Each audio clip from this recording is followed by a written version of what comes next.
Hi. Black holes. We've all heard of them, and I don't just mean that mysterious place where all your loose change seems to disappear to, otherwise known as your children. I'm talking about that region of space with a gravitational field so intense that no matter, radiation or even light can escape it. There's a joke that astrophysicists like to tell, and it goes something like this. A star walks into a black hole, but it doesn't seem phased. The black hole turns to the star and says, "Sir, I don't think you understand the gravity of this situation." But as with most jokes, it carries a ring of truth to it. Until 2011, astrophysicists were not able to confidently report this phenomenon of stars falling into black holes, but now they can. And the total number of cases of stars falling into black holes reported until 2016 had been 3. Interestingly enough, although it's not an astrology book, there's an entire chapter in the Quran called The Star, and the first verse of that chapter is, "By the star when it falls." In this chapter, the Quran describes characteristics of a place so similar to what we now know as fitting the description of the black hole that it will send a shiver down your spine. In the Islamic faith, it is believed that God granted Prophet Muhammad a special trip to the heavens. This trip was miraculous, of course, as there was no technological way the Prophet could have taken such a journey at the time, seeing as how planes hadn't even been invented, let alone rocket ships. Nonetheless, if you study this miraculous night journey closely, you'll find that there are many clues to prove that this incredible journey did indeed occur. Not only that, where it took place turns out to be of great interest too, because astonishingly enough, the description of the area the Prophet ascended to matches the characteristics of what we now know about the black hole. So let's look at what we now know about the black hole through the recent discoveries of science and compare it to the mysterious area the Quran describes in its pages as part of this miraculous night journey the Prophet took. Firstly, in verse 16 of chapter 53, the Quran describes this place in space as very dark. In fact, it describes it as darkness covered or draped in darkness, which is not surprising. Space is a pretty dark place. Even so, some areas are darker than others, but nothing is darker than a black hole, because black holes have such immense forces of gravity, nothing, not even light, can escape from them. That's why they're black. And because they're black, they are veiled from direct observation.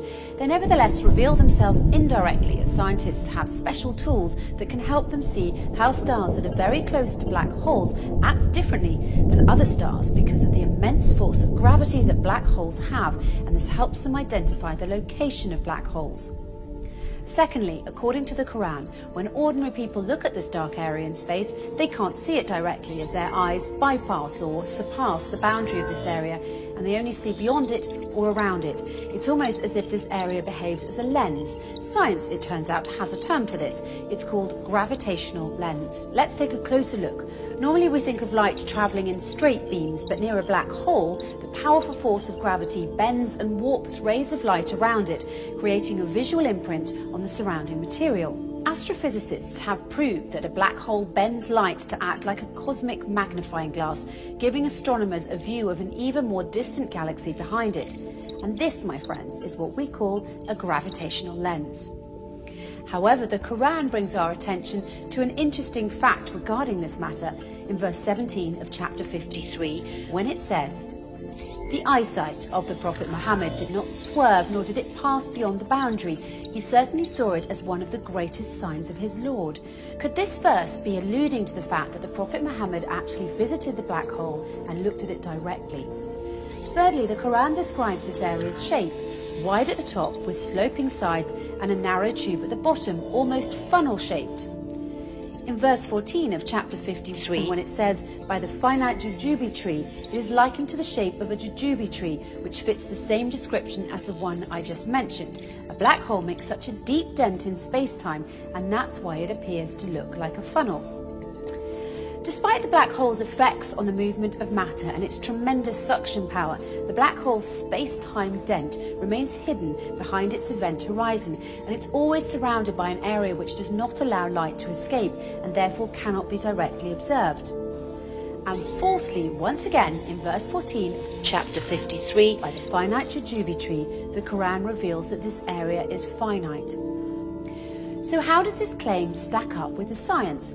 Until recently, it was assumed that black holes had such an infinite strength of gravitational field that occurs deep within them, ensuring that nothing, not even light, can ever escape them, and a trip into a black hole is a one-way journey. Once you cross the event horizon, the point at which light can't escape, there's no turning back. But researchers such as Georges Poulin, Rodolfo Gambini and Gerard Hooft have recently been able to prove otherwise and show that energy can escape black holes and that black holes are finite. This essentially means that black holes don't end in an infinite density, but rather act as a portal to another universe. The acclaimed British physicist Professor Stephen Hawking supports this claim and further suggested that there could be a way out of the black hole when he famously said, "If you feel you're in a black hole, don't give up. There's a way out. It might have a passage to another universe, but you couldn't come back to our universe. So although I'm keen on spaceflight, I'm not going to try that." In conclusion, the Quran swears by the star when it falls that the Prophet Muhammad travelled through space and reached an area which, according to the Quran, is one of God's greatest signs, an area that is much darker than its surroundings. This darkness hides its funnel jujube tree shape underneath, and no one can see this area directly as his or her eyesight will swerve and pass beyond its boundary.